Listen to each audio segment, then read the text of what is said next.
Vizag steel family వీక్షకులకు నమస్కారం.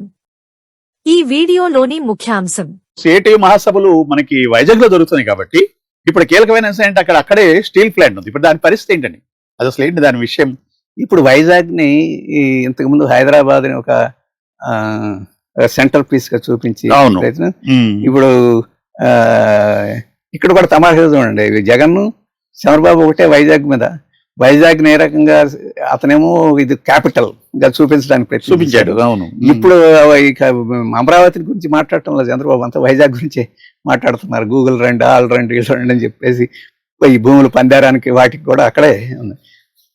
కానీ అక్కడ వైజాగ్ స్టీల్ ప్లాంట్ వైబుల్ గా ఉన్నంతకాలం కార్పొరేట్స్ కి నచ్చదు. అదొక ప్రైమ్ మంచి ఉదాహరణగా అక్కడ నలుగురి కనపడుతున్నప్పుడు వీటిని ఎందుకు ఆహ్వానించాలని చెప్పేసి ప్రశ్న ప్రధానంగా ఉత్పత్తి అవుతుంది. అందుకని ఈ ప్రైవేట్ క్యాపిటల్ ని వాటన్నిటిని సంతృప్తి పరచడానికి, లేదా ప్రజలు దానికి దీనికి తేడా ఉంది. వైజాగ్ స్టీల్ ప్లాంట్ ఎంత బ్రహ్మాండంగా నడుస్తున్నప్పుడు ఆ రకంగా అని చెప్పేసి ప్రజల్లో ఒక ఆసక్తిని తగ్గించి చుట్టూ ఈ భూములు పందారం చేయడానికి, కొండలు అప్పగించడానికి, బీచ్ని ఇచ్చేయడానికి, కార్పొరేట్స్ని ఆకర్షించడానికి చేయాలి. అది మార్గం లేదు. స్టీల్ ప్లాంట్ బాగా నడవడం లేదు, పబ్లిక్ లాభం లేదు అని చెప్పి ప్రయత్నం అది దీని వెనక దాగి ఉంది. మొదటిది. రెండవది ఏంటంటే ఈ ముడి ఖనిజం ఇవన్నీ ఒరిస్సా, ఛత్తీస్గఢ్ ఈ ప్రాంతాల్లో ఉన్నాయి. ఈ పోర్టు ఇక్కడ ఉంది. ప్రైవేటు పెట్టుబడి స్టీల్ రంగంలో, ఇతర రంగాల్లో, అల్యూమినియం రంగాల్లో ఇక్కడికి ఆసక్తి చూపిస్తున్నాయి. స్టీల్ ప్లాంట్ ఇక్కడ వైబుల్గా నడుస్తుంటే వాటిని ఎట్లా రాణిస్తారు? కాబట్టి ఇక్కడ దాన్ని వైండప్ చేస్తేనే ఉంది. దీనికి మైన్ ఇస్తే, ప్రభుత్వ మైన్ని అలాట్ చేస్తే వైబుల్గా నడుస్తుంది. కానీ ఎయిర్సెల్ మెటల్కి ఇస్తున్నారు, ఎస్ఆర్ వాళ్ళకి ఇస్తున్నారు, అవసరమైతే పైప్ లైన్లో నీళ్ళతోటి ఇక్కడ వచ్చేదానికి ఇస్తున్నారు, దీనికి మాత్రం చేయడం వల్ల. కాబట్టి గంగవరం పోర్ట్ ఇస్తే దానికి ఎంత లాభం జరిగింది. గంగవరం పోర్ట్ తీసుకెళ్లి ప్రైవేట్ వాళ్ళకి ఇచ్చేటప్పుడు అదాని దగ్గరికి వచ్చేసింది. కాబట్టి అనేక రూపాల్లో దాన్ని నీరుగార్చి వైబుల్ చేసేదానికి అవుట్ రైట్ గా ఒకసారి అమ్మేసేవాళ్ళు. కానీ అది ఒక సెంటిమెంటల్ ఇష్యూ. ఆంధ్రప్రజలకి పోరాటం చేసి ప్రాణాలతో అంత సులభంగా కాదు. అందుకని ప్రైవేటీకరణ, అవుట్ రైట్ ప్రైవేట్ అది ప్రయత్నం చేసినా లాభం లేదనుకుని కార్మికులు ఎక్కడ క్రమేణా దాన్ని బలహీనం చేసి, ఆ రకంగా అన్వైబుల్ చేసి, ఆఖరికి మనమే ఏదో వైబుల్ అని చెప్పేసి పరిస్థితి సృష్టించాలని కేంద్ర ప్రభుత్వం ఆ ప్రయత్నం చేస్తే అది ఒక రకం. కానీ చంద్రబాబు ప్రయత్నం చేసి, జగన్మోహన్ రెడ్డి ప్రయత్నం చేయడం ఆశ్చర్యం. వీళ్ళు కూడా ఎందుకు? ఎందుకంటే వీళ్ళందరూ అదానీ మనుషులే, అంబానీ మనుషులే. ఎవరు అదానికి సహాయం చేసింది? జగన్మోహన్ రెడ్డి చేశాడు. ఎవరికి అదానికి సహాయం చేసి? చంద్రబాబు చేశారు. ఆయన అగ్రిమెంట్ చేశాడు అదానీ తోటి, ఈ పవర్ పర్చేజ్ అగ్రిమెంట్ ₹1.59 యూనిట్ కొనుక్కునేదానికి. చంద్రబాబు దాన్ని విమర్శించి ఇప్పుడు వచ్చి మళ్ళీ అధికారానికి అది బాగానే ఉంది, దాన్ని ఏం చేయలేము, దాన్ని కొనసాగించుకోవాలి చెప్పారు.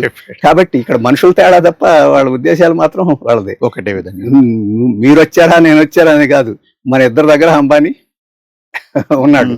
మనం బొమ్మ మీద ఆడుతుంటాం, వెనక ఆడించేవాడు వాళ్ళే కనపడుతుంది. ఎక్కడ చూసినా ఇవాళ పెట్టుబడుల పేరు లిస్ట్ అంతా చదివితే అదే కనపడుతుంది. ఇన్ని రకాలుగా మీరు ప్రజా వ్యతిరేక ధోరణులు ఉన్నాయని మీరే చెప్తున్నారు. కేంద్ర ప్రభుత్వం కానీ, దాన్ని సహకరిస్తున్న రాష్ట్ర ప్రభుత్వాలు కానీ, ఈ బీజేపీ ఈ ప్రజా వ్యతిరేక లేదా ఈ హిందుత్వ ధోరణి వీటన్నింటినీ సమూలంగా ఎదుర్కోవడానికి సిపిఎం దగ్గర ఉన్న వ్యూహం ఏంటంటే ప్రస్తుతం?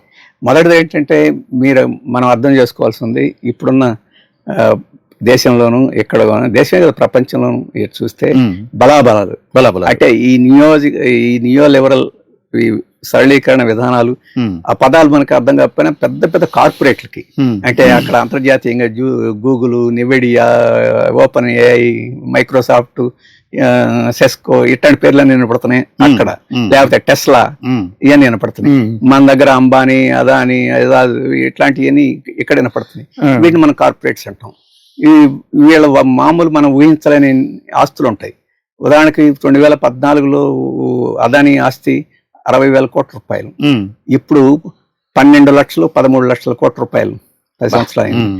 12 లక్షలు 13 లక్షల కోట్ల రూపాయలు అంటే మనకి ఎట్లాంటి కూడా అర్థం చేసుకోవచ్చు. అంటే ఒక రకంగా మనం చెప్పిన ₹1 కోటి కలిగిన ఒక అపార్ట్మెంట్ మీరు కొనే పని అయితే 16 లక్షల అపార్ట్మెంట్ కొనొచ్చు అనే ఆశతోటి. అంటే అంత హ్యూజ్ ఉంది. అటువంటి వాళ్ళు ఈరోజు రాజ్యాన్ని శాసిస్తున్నారు. రాజ్యాన్ని అంటే మోడీ గారిని శాసించడమే కాదు, భారతదేశంలో ఉండే అనేక పార్టీల్ని వాళ్ళే శాసిస్తున్నారు. ప్రతిపక్షంలో ఉన్న శాసిస్తున్నారు, అధికార పక్షంలో శాసిస్తున్నారు. అంటే నేను ఇదంతా ఎందుకు చెప్తానంటే, మనం ఎదుర్కోవాల్సిన వాళ్ళు మామూలు స్థాయి కాదు. వరల్డ్, దేశం, రాష్ట్రం అంత పవర్ఫుల్ ఫోర్సెస్ ఒకవైపున ఉన్నాయి. రెండవది, ఇప్పటికీ వాళ్ళు ప్రజల్ని కొంత మోసం చేసే శక్తి ఉంది, మోసం కాకపోతే కన్ఫ్యూజ్ చేసే శక్తి ఉంది, కన్ఫ్యూజన్ కూడా కాకపోతే రిప్రెస్ చేసే శక్తి ఇప్పుడు వాళ్ళకే ఎక్కువ ఉంది మనకన్నా. మనం రెసిస్ట్ చేసే శక్తి. ఎందుకని? ఈరోజు మనీ పవర్ ఉంది. ఎలక్షన్స్ లో విపరీతం బీజేపీకి 18,000 కోట్లు, ఇప్పుడు లేటెస్ట్ లెక్కలు నాకు తెలియదు, 24 ముందు 18,000 కోట్ల రూపాయలు ఎలక్ట్రల్ బాండ్స్ ఇచ్చారని అని చెప్పేసి ఈ మధ్య మీరు పేపర్లో చూస్తుంటారు. టాటాకి ఒక ఒప్పందం జరిగింది. ఆ ఒప్పందానికి జస్ట్ ముందు 800 కోట్ల రూపాయలు వాళ్ళకి ఇచ్చారని చెప్పేసి మీరు చూస్తున్నారు. అంత మనీ పవర్ ఉంది. మనీ పవర్ తో పాటు 1985 తర్వాత private media power, corporate media power ఉంది. మీడియా అంటే ఎలక్ట్రానిక్ మీడియా ఇదే కాదు, డిజిటల్ మీడియా, సోషల్ మీడియా, వీటన్నిటిలో విపరీతమైన పవర్. అంటే మభ్యపెట్టి డిస్టార్ట్ చేసి మనల్ని కన్ఫ్యూజ్ చేయగలిగే కెపాసిటీ ఎప్పుడు లేనంత వాళ్ళ వెనక ఉన్నాయి. ఇవన్నీ ఇంకా చెప్పుకుంటూ పోవచ్చు. నేను చెప్పేది ఆసక్తి ఉంటే మనం ప్రతి ఇబ్బందులు పడే వాళ్ళు మన శక్తి ఏంటి అని చెప్పేసి అనుకుంటే మన శక్తికి చాలా ఆటంకాలు కూడా వాళ్ళు సృష్టిస్తున్నారు. మొదటి ఆటంకం ఏంటంటే మనల్ని యూనిఫై కాకుండా చేస్తున్నారు. మన దేశంలో మతం పేరుతోటి యూనిఫైగా చేయడం లేదు, అమెరికాలో రేస్ పేరుతోటి యూనిఫై, యూరోప్ లో మైగ్రేషన్ పేరుతోటి యూనిఫై కానియడం లేదు. ఇప్పుడు బంగ్లాదేశ్ లో ఏం జరుగుతుంది, అక్కడ కూడా మతం పేరుతోటి డిజరప్ట్ చేసేదానికి ప్రయత్నం చేస్తున్నారు. కాబట్టి అటువంటి వాటన్నిటిని ఎదిరించి మనం ఈ మతం వాడిని, ఈ కులం వాడిని, ఈ జాతి వాడిని కన్నా మనం అందరం మనుషులవి, మనందరం కార్మికులవి. కాబట్టి దృక్పథం నుంచి మనమందరం సిటిజన్స్వి అనే దృక్పథం నుంచి ఆలోచన ముందు ఉండేది, అది బలహీనం అయిపోయింది. ఇప్పుడు మనం ఏంటంటే ఆలోచనని సృష్టించాల్సిన పనిలో ఉన్నాం. ఆలోచన సృష్టి కాకుండా దీన్ని ఎదుర్కోగలం అని చెప్పినది. ఇక రెండవది, ఆలోచన సృష్టి చేయడంలో కార్మిక వర్గం చాలా కీలకమైన పాత్ర వహించాలి. కార్మిక వర్గాన్ని ఆబ్జెక్టివ్గానే దానిలో హైరార్కీస్ పెంచేసింది. ఇంతకుముందు అయితే కార్మికులు పర్మనెంట్ కార్మికులు, ప్రైవేట్ అనే ఉండేవి. ఇప్పుడు మీరు ఒక ఫ్యాక్టరీలు చూస్తే 10 అంతస్తులు సృష్టించేసాం, 10 వేరియేషన్స్. ఈ వేరియేషనే కాదు, ఒకరికొకరు సహకరించుకోని పద్ధతిలో వాళ్ళ మధ్య గోడలు నిర్మించారు. అంటే ఆబ్జెక్టివ్ గానే మనం యూనిఫై చేయడానికి చాలా ఇటువంటి ఇబ్బందులన్నింటినీ ఎదుర్కొని మనం ముందుకు పోవాల్సి ఉంది. ఇప్పుడు ప్రస్తుతం మనం వాటిని అన్నింటినీ అధిగమించి మనం ఇంకా వాళ్ళని ఎదుర్కొని వాళ్ళని దెబ్బతీసే కాదు, మన మధ్య యూనిటీని వీటన్నిటిని అధిగమించి యూనిఫై చేసే పరిస్థితిలోనే ఉన్నాం. ఈ యూనిఫికేషన్ ప్రాసెస్ లో ఇప్పుడు మనం చేయగలిగిన పరిస్థితి ఏంటంటే కొన్నిటిని ఆలస్యం చేయగలుగుతున్నాం, కొద్ది వాటిని నిలవరించగలుగుతున్నాం. కానీ ఇప్పటి వరకు దీన్ని వెనక్కి కొట్టి ఓడించగలిగిన స్థితి లేదు. ఇప్పుడు మేము ఈ జరగబోయే CITU మహాసభ కానీ లేదా ఇంకా ఏ ట్రేడ్ యూనియన్, ఏ సంఘం సభలను నిర్వహించుకున్నా ప్రధానమైన కర్తవ్యం ఏంటంటే how to unify the people irrespective of, అంటే కులం, మతం, ప్రాంతం, భాష వీటన్నిటితో నిమిత్తం లేకుండా మనం ఒకటి, మనం కష్టం చేస్తున్నాం, మనం అందరం ఒకటి, మనకేమి ఇటువంటి తేడాలు ఏమి లేవు అని చెప్పేసి ఈరోజు ఇక్కడ మైగ్రెంట్ వస్తే మైగ్రెంట్కి వ్యతిరేకత సృష్టిస్తున్నాం. మన ఆంధ్ర రాష్ట్రానికి నాట్లు వేయడానికి బెంగాల్ నుంచి వస్తున్నారు. అటువంటి వాళ్ళందరినీ ఒకరికొకరు శత్రుత్వం ఎంచుకున్న తర్వాత అసలు శత్రువుని, అసలు ఇబ్బంది పెట్టేవాడిని మర్చిపోతున్నాం.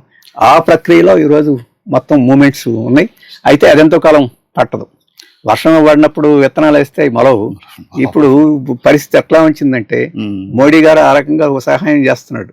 ఎంత ఉధృతంగా ఈ విధానాలు అమలు జరుపుతున్నాడంటే ఇంతకుముందు నిద్రపోయేవాడు కూడా మేల్కొని ఏం జరుగుతుంది అని చెప్పేసి ఆలోచన చేయాల్సిన స్థితి వస్తుంది. కాబట్టి రాబోయే కాలంలో వేగంగా ఈ ఐక్యమయ్యే పరిణామం జరుగుద్ది, దాని మూలంగా రెసిస్టెన్స్ కూడా పెరుగుద్ది అని చెప్పి అనుకుంటున్నాను. సో ఇలాంటి సంక్షోభిత వాతావరణంలో భారతదేశంలో జరుగుతున్న నేపథ్యంలో ఇవాళ ఆంధ్రప్రదేశ్ లో మొట్టమొదటిసారిగా CITU జాతీయ మహాసభలు CITU జాతీయ మహాసభలు విశాఖపట్నంలో జరగడంలో ఒక ముఖ్యమైన అంశం. విశాఖపట్నంలో దాదాపు 2 సంవత్సరాల పైబడి ఉమ్. ఈ స్టీల్ ప్లాంట్ ఉద్యమం జరిగింది. అవునండి, అవును. ఒక్కరంటే ఒక్కరు ఈ వైఎస్ఆర్పి, తెలుగుదేశం, జనసేన కూడా సాహసం చేయలేకపోయిన విశాఖపట్నం ప్రైవేటీకరణ జరిగింది. ఉమ్. అంత ఉద్యమం జరిగింది. ఉమ్. అది పూర్తి స్థాయిలో ప్రభుత్వం ఇక మేము చేయం అని చెప్పేసి ప్రకటన సాధించే స్థితి కాకపోయినా మేము దాన్ని నిలబెడతామని చెప్పేసి చెప్పాల్సిన పరిస్థితి Yes, sir. చూస్తే. కాబట్టి ఈ నేపథ్యంలో కార్మిక వర్గం ఐక్యంగా ఉండి నికరంగా సస్టైన్డ్ గా పోరాటం చేస్తే ఏం సాధించగలం అని చెప్పేసి ఒక గొప్ప సంకేతం అక్కడ ఉంది. ఆ సంకేతాన్ని విశాఖపట్నం స్టీల్ ప్లాంట్ నుంచి కాదు, దేశవ్యాప్తంగా మనం దాన్ని వ్యాపింపజేయాల్సిన అవసరం ఉంది. దాని నేపథ్యంలో కూడా అక్కడ మహాసభలు జరుగుతున్నాయి. సో ఇన్ని సంవత్సరాల నేపథ్యంలో జరగబోతున్న జాతీయ మహాసభలు కార్మికులకి పక్షాన నిలబడి ఒక మంచి ప్రయోజనాలు చేకూర్దని ఆశిద్దాం. రాఘవ్ గారు, తప్పకుండా నమస్కారం. ఆశే కాదు, తప్పకుండా జరుగుతాయి. మరిన్ని విశాఖ ఉక్కు RANL వార్తల కోసం మన వైజాగ్ స్టీల్ ఫ్యామిలీ యూట్యూబ్ ఛానల్లో సబ్స్క్రైబ్ అవ్వండి.